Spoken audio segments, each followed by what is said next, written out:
Hello everyone, welcome back to Naomi's Bookshelf. I am going to do an updated where to start with Agatha Christie in case you would like to know where I would recommend starting.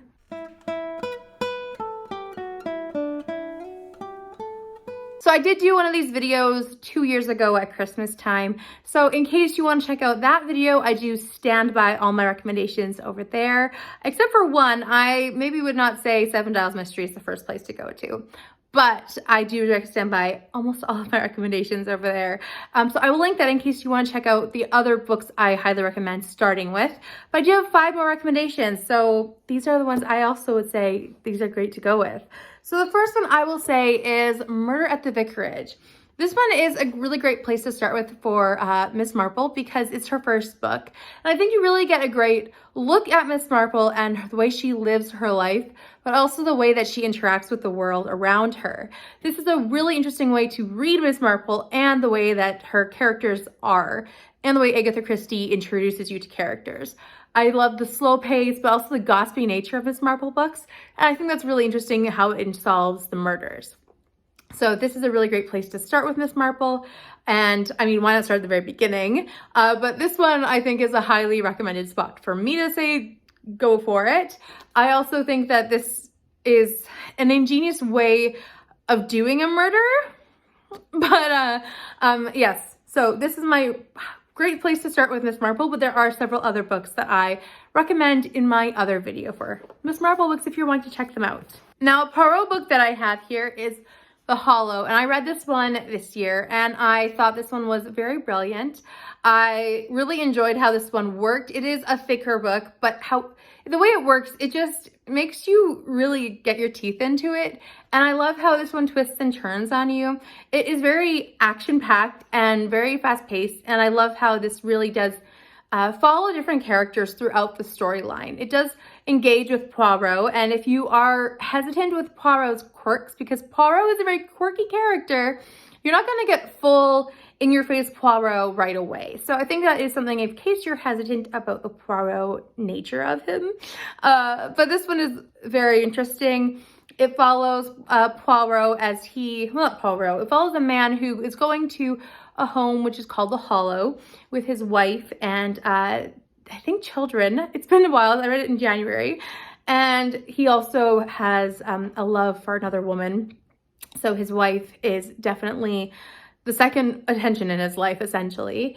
And they are all there when suddenly he dies, as they are inviting Poirot to come and be a dinner guest, essentially. And they want him to and play pretend detective when suddenly he's going to be a real detective. And they discover that the man who had been coming there with his wife actually is shot at the pool. So it's a very interesting mystery, and I highly recommend starting this place if you're wanting a really fast-paced mystery, but also one that doesn't have overtly too much Poirot in case you are worried about seeing too much of his quirks and not loving his quirks right away. One that is not a Marple or Poirot book would be The Man in the Brown Suit. This one is a high-action, high-adventure, high-action, high-adventure independent novel. This was one of her early books, and it is something I would highly recommend for that reason. It is something that is really fast-paced, and this one is from journal entries or diary form entries, and it is so much fun. It follows Anne, who is trying to make money because her father died, leaving her penniless, and she's decided to be a reporter when she's following this man in a brown suit, and basically she observes a murder or something that might be a murder. She's not really sure what she sees, but she sees a man in a brown suit. So she's trying to discover what's going on, and she ends up going on a boat trip to Africa. It is such an interesting adventure, and it is really on the edge of your seat kind of action-packed. So I highly recommend this one if you're wanting a high action, and it really gets you into the headspace of Agatha Christie when she was just starting out on her writing journey. Another big one, but one that is well worth the effort, is Death on the Nile. This one is so ingenious.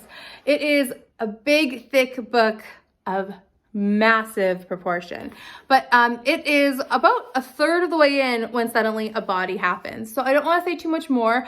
I will tell you the little premise though. It follows two women who were best friends when one day Lynette meets Jackie's boyfriend and Jackie's boyfriend falls in love with Lynette.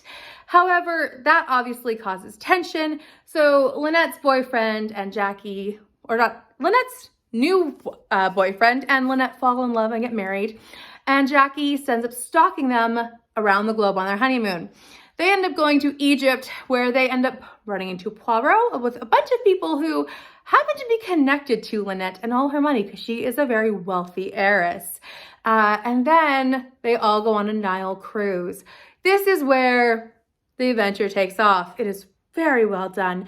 It is so incredibly built up. The relationships are so developed in the first third of the book that when a murder eventually happens, you just are anticipating it and you cannot wait.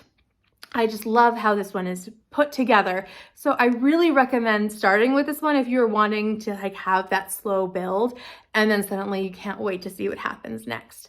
It is a bit longer though for Agatha Christie's, just a warning, but I think it's well worth the effort and the movie is coming out very soon. I hope. It's been promised for so long. But if you're wanting to check out something that has been adapted, this is one that's been adapted several times, but the new adaptation should be coming out very soon. My last recommendation for this video is Lord Edward Dies. This one is still one that I look on with fondness. This one really shows how Agatha Christie does her twists and her tricks without you realizing it. This one follows a man who is about to leave his wife, so she's going to become penniless, when suddenly he dies. Lord Edward is his name.